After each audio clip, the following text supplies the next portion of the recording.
Good morning বন্ধু বান্ধৱীসকল, আপোনালোক সকলোকে অসমীয়া ডেইলি ৰাশিফল চেনেললৈ স্বাগতম জনাইছোঁ। আজি সোমবাৰ 2024 ডিচেম্বৰ মাহৰ 30 তাৰিখ আৰু অসমীয়া পুহ মাহৰ 14 তাৰিখ। আজি তিথি অমাৱস্যা, পক্ষ কৃষ্ণপক্ষ।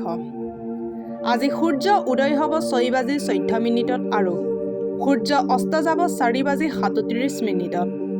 এতিয়া আহিছোঁ ৰাশিফলসমূহলৈ। মেষ ৰাশি। মেষ ৰাশিৰ জাতক জাতিকাসকলে মন খুলি হাঁহক, কাৰণ হাঁহি আপোনাৰ সকলো সমস্যাৰ আটাইতকৈ ফলজনক চিকিৎসা।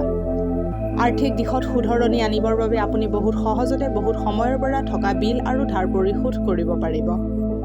যিকোনো ধাৰ্মিক স্থানত গ'লে আপুনি সাধু সন্তক লগ পালে আপোনাৰ মনটো শান্তি আৰু সন্তুষ্টি লাভ কৰিব। আজি আপোনাৰ প্ৰেমিকাক লৈ ক'ৰবাত ফুৰিব যাব পাৰে, কিন্তু কিবা জৰুৰী কামৰ বাবে এই পৰিকল্পনা সফল নহ'ব পাৰে। ফলস্বৰূপে আপোনাৰ মাজত কলহৰ সৃষ্টি হ'ব পাৰে। আজি আপুনি কঠোৰ পৰিশ্ৰমেৰে কাৰ্যক্ষেত্ৰত নিজৰ পৰিচয় দাঙি ধৰিব। দিন ভাল যাব, বেলেগৰ লগতে নিজৰ বাবেও সময় উলিয়াব পাৰিব। আজি আপুনি নিজৰ জীৱন লগৰীৰ দৈবিক ৰূপ দেখাৰ সৌভাগ্য পাব পাৰে। প্ৰেম জীৱন অধিক মধুৰ কৰিবৰ বাবে ৰঙা ৰঙৰ ফুল তামৰ ফুলদানিত ৰাখক। এতিয়া আহিছোঁ বৃষ ৰাশিলৈ। বৃষ ৰাশিৰ জাতক জাতিকাসকলৰ পৰিবাৰৰ কিছুমান সদস্য নিজৰ হিংসক প্ৰবৃত্তিৰ বাবে আপোনাক অসুবিধা দিব পাৰে, কিন্তু আপুনি নিজকে নিয়ন্ত্ৰণ কৰি ৰখা শিকক, নহ'লে অৱস্থা অথবৈজ হ'ব পাৰে। মনত ৰাখিব যে যাক ভাল কৰিব নোৱাৰি সেইটো স্বীকাৰ কৰি লোৱাই ভাল। ৰিয়েল এটেষ্ট সম্বন্ধিত নিৱেশত আপোনাৰ ভালেমান লাভ হ'ব। পৰিয়ালৰ সদস্যৰ মাজত পইচা লৈ কলহ হ'ব পাৰে। পইচাৰ বিষয়ত আপুনি ঘৰৰ সকলো মানুহকে স্পষ্ট হোৱাৰ পৰামৰ্শ দিব পাৰে। ৰোমাঞ্চৰ বাবে আজি এক ভাল দিন। কামক মনোৰঞ্জনৰ লগত জড়িত নকৰিব। আজি আপুনি বেলেগক সহায় কৰিবৰ বাবে স্বেচ্ছাই যিবোৰ কাম কৰিব, সেই কাম তেখেতক সহায় কৰাৰ উপৰি আপোনাকো নিজৰ দিশে অলপ ধনাত্মকভাৱে চাবলৈ শিকাব। আপোনাৰ জীৱন লগৰীৰ মন মেজাজ আজি খুবেই ভাল হ'ব। আপুনি কিবা ছাৰপ্ৰাইজ লাভ কৰিব পাৰে। সিজোৱা মগু কোনোবা দুখীয়া ব্যক্তিক খোৱালে স্বাস্থ্য ভালে থাকিব। এতিয়া আহিছোঁ মিথুন ৰাশিলৈ। মিথুন ৰাশিৰ জাতক জাতিকাসকলে নিজকে অধিক আশাবাদী কৰাৰ বাবে প্ৰেৰিত কৰক। ইয়াৰ ফলত আপোনাৰ আত্মবিশ্বাস বৃদ্ধি হোৱাৰ উপৰিও আপোনাৰ ব্যৱহাৰ ইত্যাদিও ভাল হ'ব, যেনে ভয়, ঈৰ্ষা আৰু ঘৃণা আদি নৰকাত্মক মনোভাৱবোৰ কমি যাব। গোটেই দিনটো আপুনি যদিও অৰ্থ সংকটত ভুগিছে, কিন্তু সন্ধিয়া সময়ত আপোনাৰ পইচা লাভৰ আশা আছে। বিবাহ উপযুক্ত যুৱকৰ বিবাহ সম্বন্ধ ঠিক হ'ব পাৰে। আপোনাৰ প্ৰিয়জনে আপোনাক গোটেই দিন মনত কৰি থাকিব। তেখেতক কিবা ধুনীয়া এক বস্তু ছাৰপ্ৰাইজ দিয়াৰ পৰিকল্পনা কৰক আৰু এই দিনটোক তেখেতৰ বাবে স্মৰণীয় কৰক। আজি আপোনাৰ লাভ হ'ব পাৰে, যদিহে আপুনি একাগ্ৰতাৰে নিজৰ চিন্তাধাৰাসমূহ প্ৰকাশ কৰিব পাৰে আৰু কামত এক উৎসাহৰ নিদৰ্শন দিব পাৰে। আজিৰ দিনটো আপুনি বহুত ব্যস্ত থাকিব, কিন্তু গধূলিৰ সময়ত আপুনি নিজৰ পচন্দৰ কাম কৰিবৰ বাবে পৰ্যাপ্ত সময় পাব। সৰু সৰু কথাক লৈ আপোনাৰ আৰু জীৱনসংগীৰ মাজত চলি থকা বিবাদ আপোনাৰ বৈবাহিক জীৱন অধিক জটিল হৈ পৰিব পাৰে। সেইবাবে অন্যৰ কথা শুনি নিজৰ জীৱনটো দুৰ্বিষহ কৰি নেপেলাব। চন্দ্ৰযন্ত্ৰক পূজাথলীত স্থাপিত কৰি তাৰ নিয়মিত পূজা কৰিলে আৰ্থিক স্থিতি ভাল হ'ব। এতিয়া আহিছোঁ কৰ্কট ৰাশিলৈ। কৰ্কট ৰাশিৰ জাতক জাতিকাসকলৰ আজিকালিৰ মনোৰঞ্জনৰ লগত বাহিৰৰ গতিবিধি তথা খেল ধেমালিও সংযোগ কৰিব লাগে। আপুনি ঘূৰা ফুৰা কৰাৰ পৰা পইচা খৰচ কৰাৰ মুডত থাকিব, কিন্তু যদি আপুনি এনেকুৱা কৰে তেন্তে আপুনি পৰিতাপ কৰিবলগীয়া হ'ব পাৰে। ঘৰত এক উল্লাসৰ পৰিৱেশ থাকিব, যি আপোনাৰ মন ভাল কৰিব আৰু মনত অহা হতাশাৰ ভাৱসমূহ হ্ৰাস কৰি দিব। আৰু ইয়াত আপোনাৰ পূৰ্ণ সহযোগ কাম্য হয় আৰু অকল এজনৰ সুখ দৰ্শকৰ দৰে বহি নথকাটোৱে শ্ৰেয় হ'ব। আজিৰ দিনটো গোলাপৰ সুগন্ধি বিয়পাই দিব। আপোনাৰ প্ৰেমৰ আমেজ লওক। অফিচত নিজৰ ভুল স্বীকাৰ কৰিলে পক্ষ আপোনাৰ পিনে যাব, কিন্তু আপুনি ইয়াক শুদ্ধ কৰাৰ বাবে বিশ্লেষণ কৰাৰ প্ৰয়োজন আছে। আপোনাৰ বাবে যাৰ ক্ষতি অথবা লোকচান হৈছে তেখেতৰ পৰা ক্ষমা বিচাৰক আৰু মনত ৰাখিব যে যিকোনো ব্যক্তিয়ে ভুল কৰিব পাৰে, কিন্তু অকল মূৰ্খইহে সেই ভুল আকৌ কৰিব পাৰে। সমালোচনা আৰু অপবাদ ইত্যাদি দিয়া বা কৰাৰ পৰা বিৰত থাকক। জীৱনসংগীৰ কোমল তথা সৰল মনে আপোনাৰ দিন আজি বিশেষ বনাই দিব। আপোনাৰ ডাঙৰ ককায়েকৰ বিচাৰক সন্মান কৰা শিকক আৰু তেখেতৰ কথা শুনিলে আপোনাৰ আৰ্থিক অৱস্থা ভাললৈ আহিব। এতিয়া আহিছোঁ সিংহ ৰাশিলৈ। সিংহ ৰাশিৰ জাতক জাতিকাসকলৰ আজি উৰ্জা দি ভৰপূৰ থাকিব, কিন্তু কামৰ বোজাৰ বাবে আপুনি অশান্তি অনুভৱ কৰিব। যিকোনো ডাঙৰ যোজনা আৰু বিচাৰ আপোনাৰ মন আকৰ্ষিত কৰিব পাৰে। যিকোনো ধৰণৰ বিনিয়োগ কৰাৰ আগত সেই ব্যক্তিৰ বিষয়ে ভালকৈ সোধপোছ কৰি লোৱা ভাল হ'ব। পুৰণি পৰিচিতৰ লগত মিলিজুলি আৰু পুৰণি সম্বন্ধক আকৌ সতেজ কৰিবলৈ আজি বহুত ভাল দিন হয়।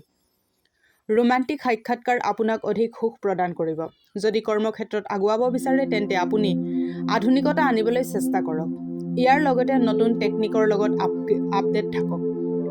সময়ৰ পিনে লক্ষ্য কৰি আজি আপুনি সকলোৰে পৰা দূৰ হৈ অকলে সময় অতিবাহিত কৰি ভাল পাব। এনেকুৱা কৰাটো আপোনাৰ বাবে হিতকৰ বুলিও প্ৰমাণিত হ'ব। বৈবাহিক সুখৰ দৃষ্টিকোণৰ পৰা আজি আপুনি কিবা বিশেষ উপহাৰ লাভ কৰিব পাৰে। আৰ্থিক স্থিতি ভাল কৰিবৰ বাবে এতিয়া আহিছোঁ কন্যা ৰাশিলৈ। কন্যা ৰাশিৰ জাতক জাতিকাসকলে সতেজ অনুভৱ কৰিবৰ বাবে ভালদৰে বিশ্ৰাম কৰক। দিনৰ আৰম্ভণি যদিও ভালভাৱে হ'ব, কিন্তু গধূলিৰ পিনে আপোনাৰ ধন খৰচ হ'ব পাৰে আৰু যিটো কথাই আপোনাক অশান্তি দিব পাৰে। কিছুমান লোক আপোনাৰ অশান্তিৰ কাৰণ হ'ব পাৰে। সিহঁতে ভ্ৰক্ষেপ নকৰিব। আপোনাৰ জীৱনত প্ৰেমৰ লহৰ আহিব পাৰে। আপুনি অকল সতৰ্ক থকাৰহে প্ৰয়োজন, কাৰণ কোন কেতিয়া আহিব আপুনি নাজানিবও পাৰে। কামত মনোযোগ দিয়ক আৰু ভাবুক হোৱাৰ পৰা বাচক। ঘৰৰ সৰু সদস্যক লগত লৈ আজি আপুনি পাৰ্ক বা শ্বপিং মললৈ ফুৰিব যাব পাৰে। যদি অলপ চেষ্টা কৰা যায় তেন্তে আপোনাৰ জীৱনসংগীৰ লগত আজিৰ দিনটো বহুত ৰোমান্টিক ধৰণে অতিবাহিত হ'ব পাৰে। ঘৰত সুখ শান্তি অটুট ৰাখিবৰ বাবে ঘৰৰ উত্তৰ পশ্চিম দিশত 0 ৱাটৰ বাল্ব লগাওক। এতিয়া আহিছোঁ তুলা ৰাশিলৈ। তুলা ৰাশিৰ জাতক জাতিকাসকলৰ সুখেদি ভৰা ভাল দিন হয়। আজি আপোনাৰ ঘৰৰ পৰা ধনাত্মক ভাৱ এটা লৈ ওলাব যদিও মূল্যৱান বস্তু এটাৰ চুৰি হোৱাৰ বাবে আপোনাৰ মন বেয়া হৈ যাব। আপুনি আপোনাৰ ভাৱনাক নিয়ন্ত্ৰিত কৰাত জটিলতাৰ সন্মুখীন হ'ব পাৰে। কিন্তু ওচৰে পাজৰে থকা লোকসকলৰ লগত কাজিয়া নকৰিব, নহ'লে নিসংগতাই খুলি খুলি খাব। প্ৰেমৰ ফালেদি চাব গ'লে আজি এক ৰোমাঞ্চকৰ দিন। সন্ধিয়াৰ সময়ত এক বিশেষ যোজনা বনাওক আৰু যিমান পাৰে সেই সময়খিনিক সিমান মায়াময় কৰাৰ চেষ্টা কৰক। বন্ধু আপোনাক প্ৰশংসা দি ডুবাই দিব, কাৰণ আপুনি এটা বহুত জটিল কাম সম্পূৰ্ণ কৰাত সফল হ'ব। আজি আপুনি এনেকুৱা ব্যৱহাৰ কৰক যেনিবা আপুনি এজন বিখ্যাত ব্যক্তি, কিন্তু আজি অকল প্ৰশংসাৰ যোগ্য কামহে কৰক। আজিৰ দিন হ'ল উন্মাদ হৈ যোৱাৰ, কাৰণ আপুনি প্ৰিয়জনৰ লগত প্ৰেমৰ উচ্চতা অনুভৱ কৰিব। আৰ্থিক স্থিতি শক্তিশালী কৰিবৰ বাবে মাংস আৰু মদ খোৱা বৰ্জন কৰক।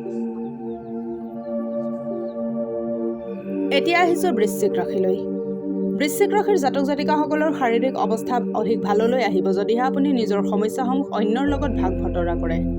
কিন্তু মনত ৰাখিব যে এইবোৰ যদি আপুনি অৱহেলা কৰে তেন্তে পিছত আপোনাৰ অপকাৰ হ'ব পাৰে। দীৰ্ঘৱতী লাভৰ বাবে ষ্টক আৰু মিউচুৱেল ফাণ্ড ইত্যাদি নিৱেশ কৰক আৰু অধিক সুৰক্ষিত অনুভৱ কৰক। পৰিয়ালৰ লোকসকল আপোনাৰ আশা আকাংক্ষাত থিয় হ'ব নোৱাৰিব। এই কথা কেতিয়াও নাভাবিব যে তেখেত আপোনাৰ সকলো কথা মানি ল'ব অথবা আপোনাৰ মতে কাম কৰিব। আনকি নিজৰ কাম কৰাৰ পদ্ধতিৰো সলনি কৰক। আপোনাৰ যৌন আবেদনময়ী এখন ছবিয়ে মনে বিচৰা পৰিণাম দিব পাৰে। নতুনকৈ আৰম্ভ কৰা পৰিযোজনা আশা কৰা মতে পৰিণাম নিদিব। আপুনি আজি অৱসৰ সময় মোবাইল অথবা টিভি চাই শেষ কৰিব। ইয়াৰ ফলত আপোনাৰ জীৱনসংগী বিৰক্ত হৈ পৰিব, কাৰণ আপোনাৰ তেখেতৰ লগত কথা পাতিব সময় নাই। আপোনাৰ জীৱনসংগী আজি শক্তি আৰু প্ৰেমেৰে ভৰপূৰ হ'ব। শিৱলিংগত অভিষেক কৰিলে পাৰিবাৰিক জীৱনত সুখ নামি আহিব। এতিয়া আহিছোঁ ধনু ৰাশিলৈ। ধনু ৰাশিৰ জাতক জাতিকাসকলৰ আজি খেলা ধূলাত অংশগ্ৰহণ কৰিব পাৰে, যি আপোনাক সুস্থ কৰি ৰাখিব। খৰচত হোৱা অপ্ৰত্যাশিত বৃদ্ধিয়ে আপোনাৰ মনৰ অশান্তি ভংগ কৰিব পাৰে। ঘৰত আৰু ঘৰৰ চাৰিওফালে সৰু সুৰা পৰিৱৰ্তন কৰিলে আপোনাৰ ঘৰখন শুৱনি হৈ উঠিব। আপোনাৰ জীৱন আজি খুব ধুনীয়াভাৱে এক পৰিকল্পনা কৰি আপোনাৰ বিশেষ অনুভৱ কৰাব পাৰে। এনেকুৱা মানুহৰ লগত সম্পৰ্ক স্থাপন কৰক যি ইতিমধ্যে সফলতাৰ চিৰি বগাইছে, কাৰণ এনেকুৱা ব্যক্তিৰ পৰা আপুনি ভৱিষ্যতৰ বাবে ভাল আৰু লাগতিয়াল উপদেশ লাভ কৰিব। যিসকল লোক ঘৰৰ বাহিৰত থাকে সেইসকল লোক সোনকালে নিজৰ কাম শেষ কৰি ক'ৰবাত পাৰ্কত নাইবা একান্ত ঠাইত সময় অতিবাহিত কৰিব পছন্দ কৰিব। বৈবাহিক জীৱনৰ ফালেদি আজিৰ দিনটো বহুত ধুনীয়া দিন। একেলগে এক ধুনীয়া সন্ধিয়া অতিবাহিত কৰিবৰ বাবে পৰিকল্পনা এক হাতত লওক। মাংস মদ হিংসা অন্যক কষ্ট দিয়া নিন্দা এইবোৰ ত্যাগ কৰিলে আপোনাৰ স্থিতি আৰ্থিকভাৱে শুভ হ'ব। এতিয়া আহিছোঁ মকৰ ৰাশিলৈ। মকৰ ৰাশিৰ জাতক জাতিকাসকলৰ কিছুমান শাৰীৰিক পৰিৱৰ্তনে আজি আপোনাক নিশ্চিতভাৱে আকৰ্ষণীয় কৰি তুলিব। মা দেউতাৰ সহায়ৰ বাবদ আপুনি আৰ্থিক লোকচানৰ পৰা বাহিৰ ওলাব পাৰিব। পাৰিবাৰিক সমস্যা সমাধান কৰিবলৈ আপোনাৰ শিশুসুলভ ব্যৱহাৰে বহুত ডাঙৰ অৰিহণা যোগাব। আপোনাৰ উৰ্জা জাতীয় শক্তি আজি বহুত উচ্চমানৰ থাকিব, কাৰণ আপোনাৰ প্ৰিয়জন আপোনাৰ বাবে বহুত আনন্দ আৰু সুখ কঢ়িয়াই লৈ আহিব। আপুনি অফিচত আজি পৰিৱেশ ভাল হোৱা আৰু কাম-কাজৰ স্তৰত শুধৰণি হোৱা অনুভৱ কৰিব।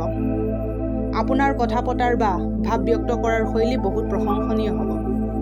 আজি আপুনি অনুভৱ কৰিব যে আপোনাৰ জীৱনসংগী আন দিনাতকৈ আজি আপোনাৰ ওপৰত অধিক মনোযোগ দিব। অশ্বগন্ধ গছৰ শিকোৱা এখন ভিন্নৰঙী কাপোৰত মেৰিয়াই লৈ নিজৰ লগত ৰাখিলে ব্যৱসায় আৰু কেৰিয়াৰত ভাল প্ৰভাৱ পৰিব।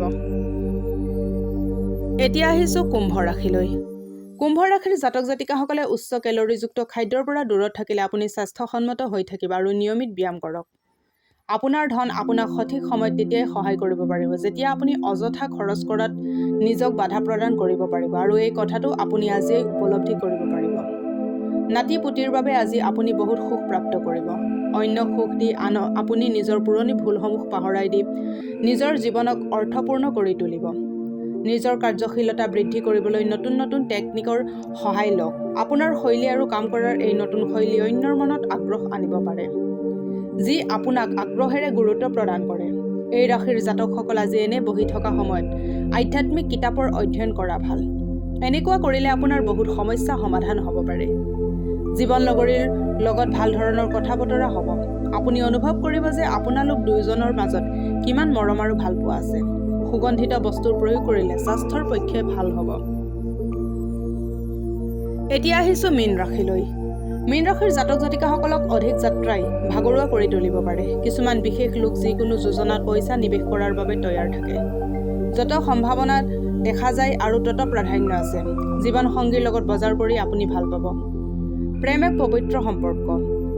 ইয়াত কাৰো তলতীয়াৰ দৰে ব্যৱহাৰ নকৰিব। আপোনাৰ চাৰিওফালে হৈ থকা গতিবিধি গুৰুত্ব সহকাৰে লওক, কাৰণ আপোনাৰ কামৰ শ্ৰেয় আন কোনোবাই ল'ব পাৰে। পৰিয়ালৰ প্ৰয়োজন পূৰ কৰোঁতে কৰোঁতে কেতিয়াবা নিজৰ বাবে সময় উলিওৱাটো টান হৈ পৰে, কিন্তু আজি আপুনি তেওঁলোকৰ পৰা দূৰ হৈ নিজৰ বাবে অলপ সময় উলিয়াব পাৰিব। আজি আপুনি বৈবাহিক জীৱনত শ্বাসৰুদ্ধকৰ হেন অনুভৱ কৰিব, কাৰণ আপুনি আজি একাগ্ৰতাৰ অসহজতা অনুভৱ কৰি থাকিব। আপোনাৰ আজি সকলোতকৈ অধিক প্ৰয়োজন হ'ল জীৱনসংগীৰ লগত ভালভাৱে আত্মীয়তাৰে কথা পাতক। আজিলৈ ৰাশিফলৰ ভিডিঅ'সমূহ ইমানেই। যদি ভিডিঅ'বিলাক ভাল লাগে লাইক কৰিব, কমেণ্ট কৰিব, শ্বেয়াৰ কৰিব আৰু ডেইলি ৰাশিফলৰ ভিডিঅ'সমূহ পাই থাকিবলৈ চেনেলটো ছাবস্ক্ৰাইব কৰি ৰাখিব। ধন্যবাদ।